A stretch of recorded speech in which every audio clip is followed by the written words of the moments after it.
tardes para todos en casa. Bueno, lo escuchábamos recién en la puesta a punto de Telemundo, ¿no? A horas nada más, no sé si no pasó ya, de que anuncie su retirada Robert Silva para presentarse como precandidato justamente a presidente por la República, por el Partido Colorado. ADES y demás movimientos están haciendo mucho ruido y se están haciendo escuchar en reclamo y protesta.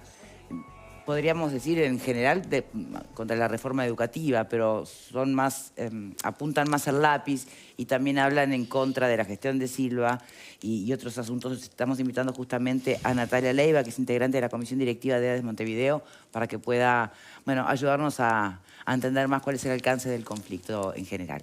Buenas tardes. Buenas tardes. La plataforma que motiva estas medidas que se han adoptado es muy amplia y reafirma varios elementos que ya han sido planteados en otras oportunidades por parte del sindicato.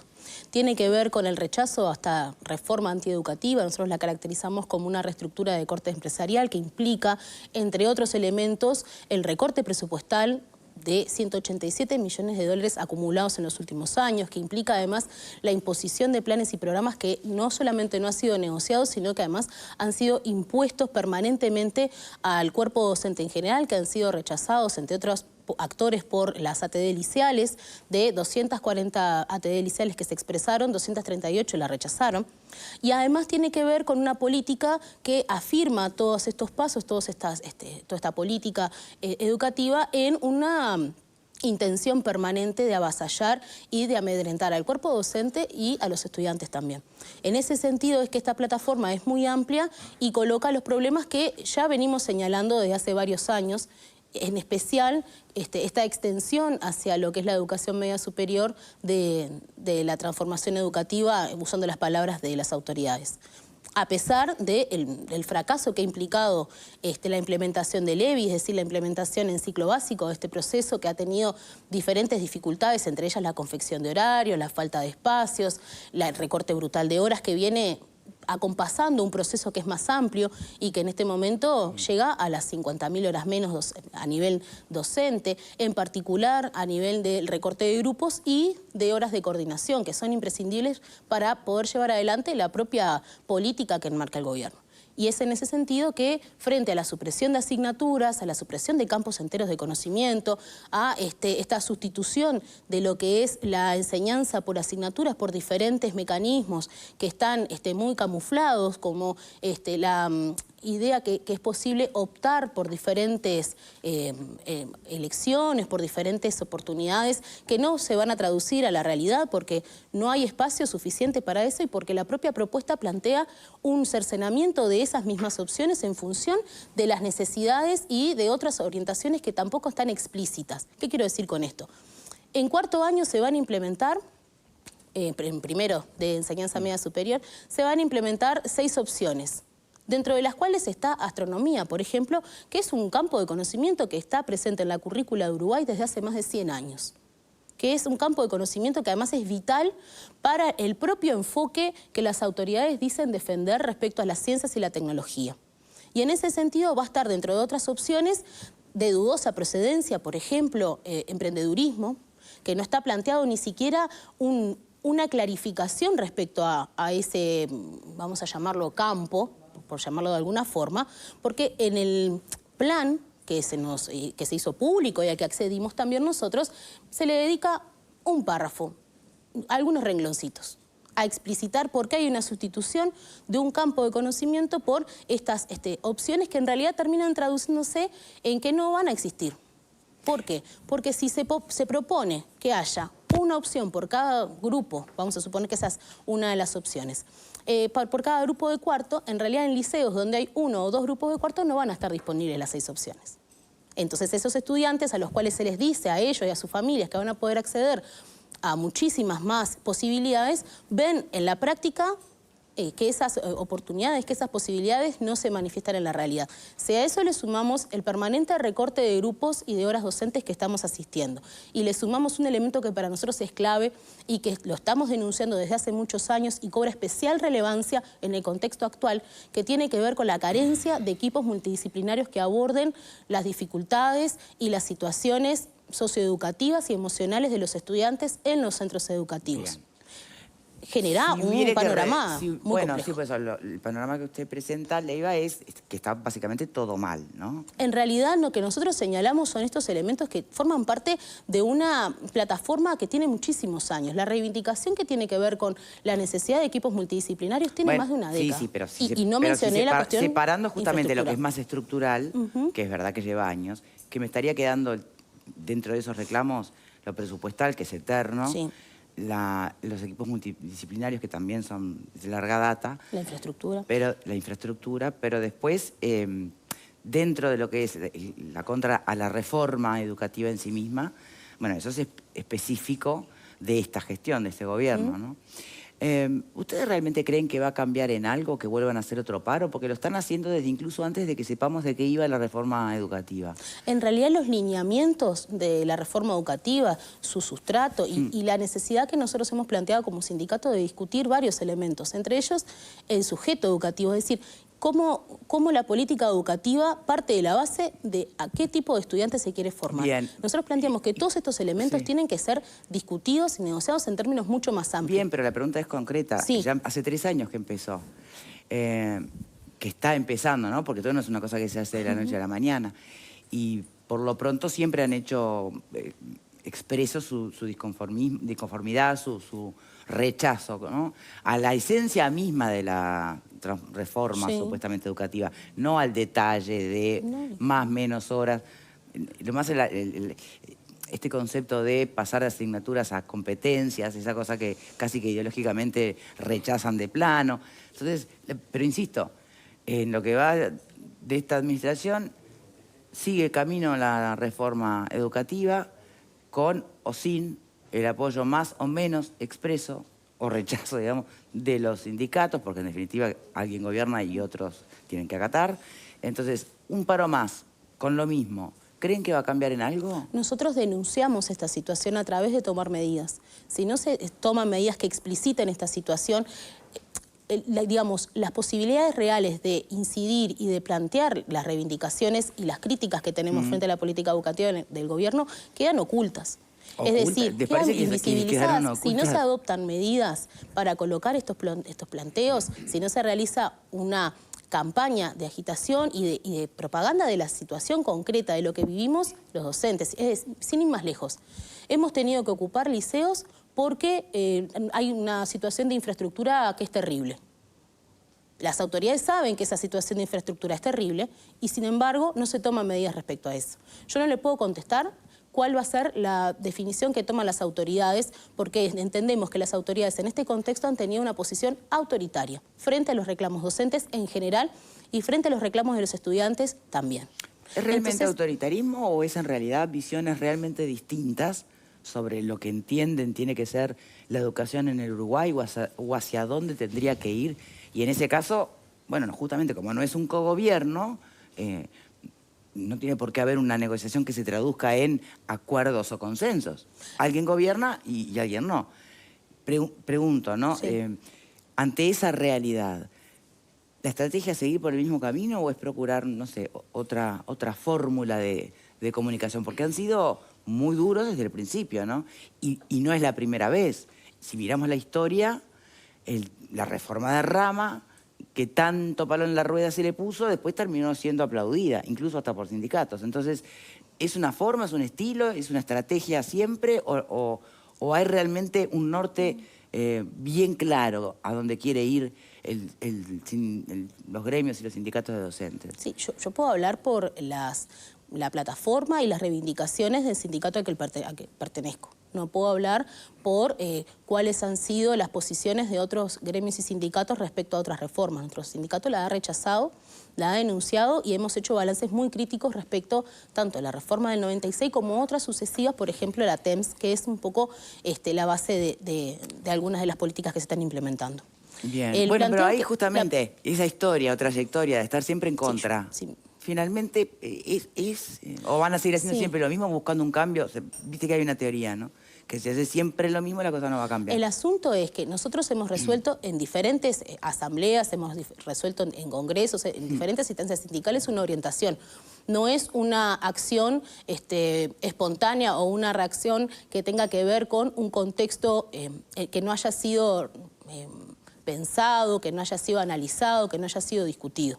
Entonces, la respuesta de las autoridades no está dentro de lo que nosotros podemos hacer. Lo que nosotros podemos hacer es adoptar las medidas que entendemos colectivamente que son las oportunas, que son las pertinentes, y en ese sentido llevar adelante nuestras reivindicaciones, bien, incluso sí, enfrentándonos... Cada quien hace lo que tiene que hacer, está bien. Pero teniendo en cuenta otro aspecto, muchas de las reivindicaciones que nosotros hemos planteado a través de medidas de lucha han sido conquistas luego para el sindicato. Por ejemplo, hace 10 años, cuando nosotros denunciábamos el shock edilicio, perdón, la situación, sí.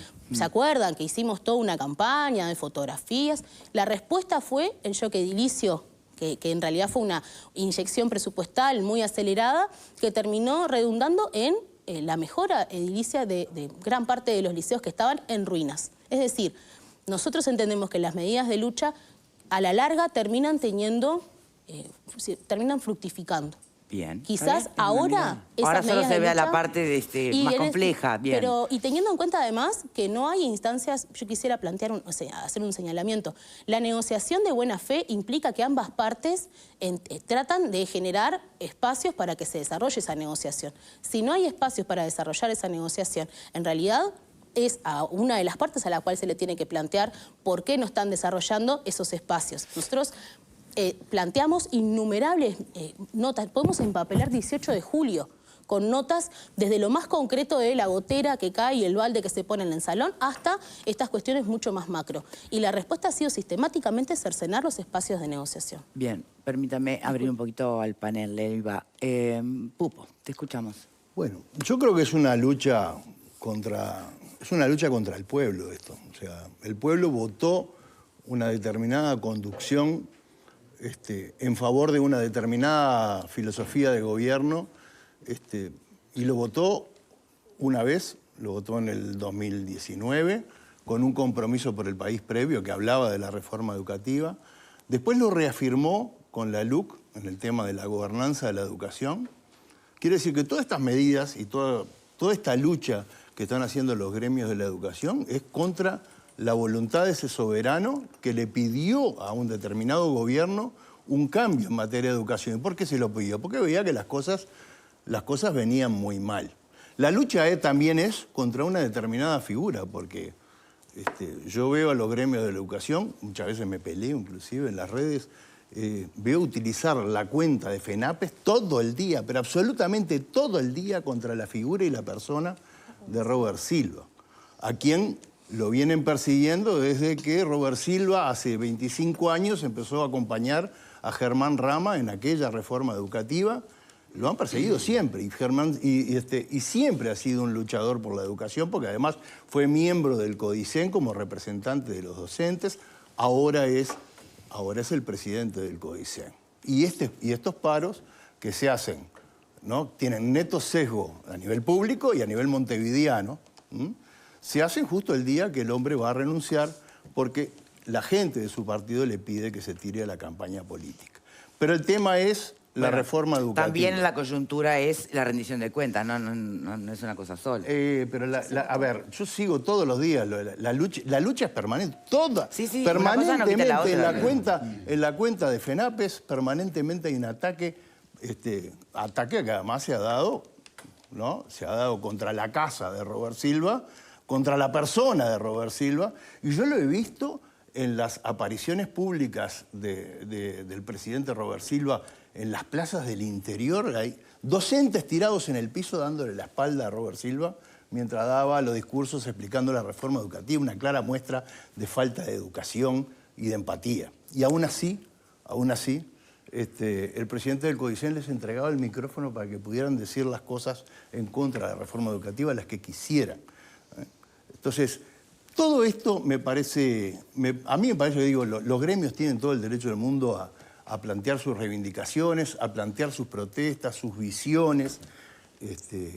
Por ejemplo, recién escuchaba a la profesora Leibas hablar del emprendedurismo en forma hasta despectiva. Estamos hablando de algo que es muy importante, la formación de los gurises para el futuro. Pero vos, ¿qué estás planteando? ¿Que en realidad no tienen ni idea del presente y de lo que se viene, los sindicatos? Yo creo que no tienen ni idea ni del presente ni de lo que se viene. Es más, he visto algunas definiciones de la profesora acá respecto del emprendedurismo, me da vergüenza.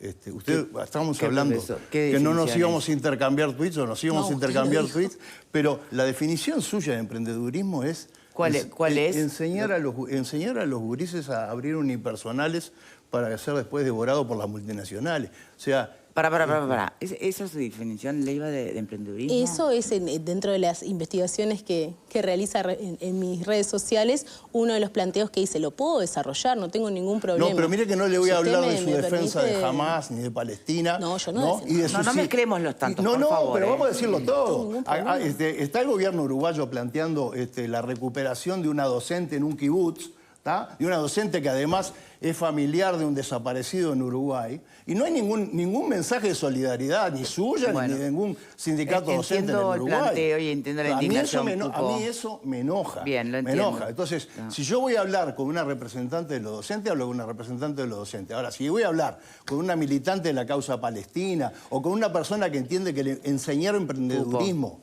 No, por favor. Bueno, pero... lo tengo que decir, Ya lo Victoria, dijiste, ya se lo tengo que entendió.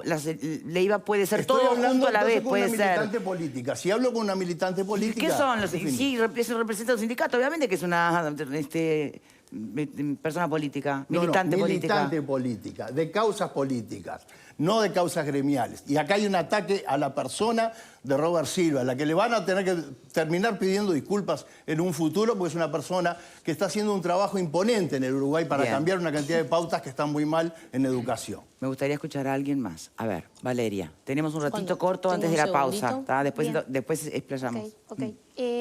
No, a ver, yo creo que acá, dentro de la plataforma del sindicato, de los sindicatos de la educación, hay temas que son recurrentes, que tienen décadas y que no han tenido